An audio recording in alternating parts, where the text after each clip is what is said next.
Neața, dragilor, Marian sunt de la restaurantul Green Vega. Iată-mă cum sunt schimbat pentru treabă. Deja am 2 ore de când robotesc pe aici, pe la Papagali. Deja mai am, să zic, am jumătate de oră și termin treaba. Am zis să mă opresc puțin, să mănânc ceva, să mă încarc un pic de energie.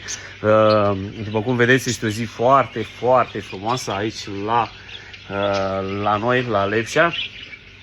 Am zis să fac un mic dejun, micul jun, după cum vedeți, format din 2 ouă de țară.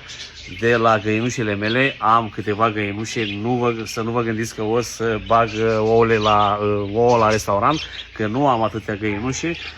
O salată, roșii castraveți, 2 castraveți, 2 roșii din grădină, puțin avocado și puțină pită cu brânzică de asta proaspătă, bună, de oi. Și ce să vă zic, mă apuc să mănânc puțin ca să mă cad de energie. Ia uitați aici, ușorul ăsta ce bine arată.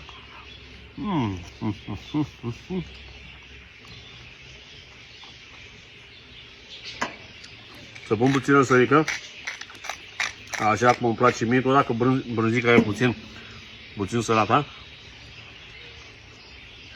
Și ce să vă zic, mai am jumătate de oră, termin, mă echipez, vreau să mă duc până la Focșani, am de cumpărat ceva de acolo, după aia mă întorc și mă apuc chiar de treabă, că nu am terminat cu tunsul. Mai am o parte, mai am 2 părți de tuns și cam ăsta este programul meu de astăzi.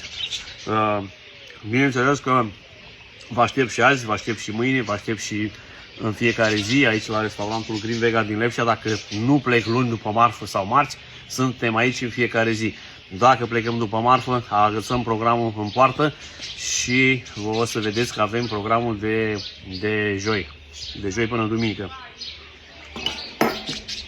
Hai, toți dragilor, ce o să găsiți la noi în restaurant?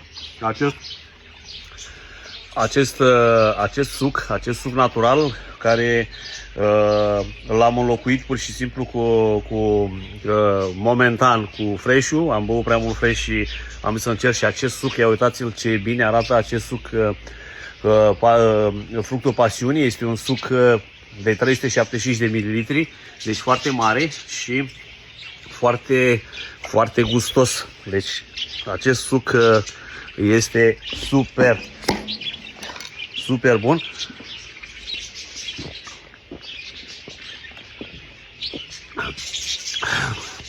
Te răcorește până în măduva oaselor.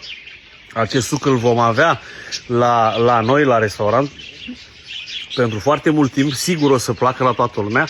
Acest suc te răcorește foarte bine. E un suc natural, fructul pasiunii.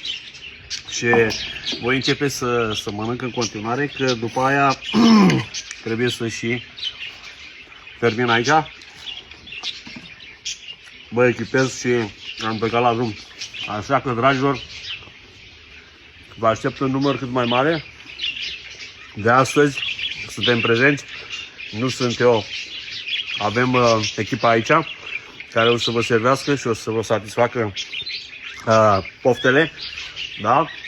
Și în weekend, în număr cât mai mare, o să așez și mese pe gazon.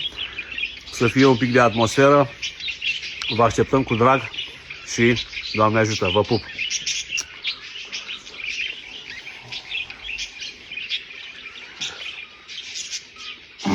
Brânzica asta e top!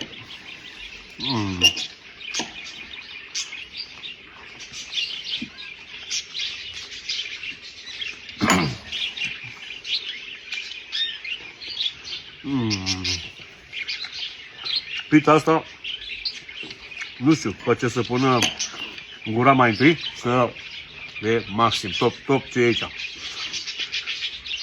Simplu și cu gust de munte.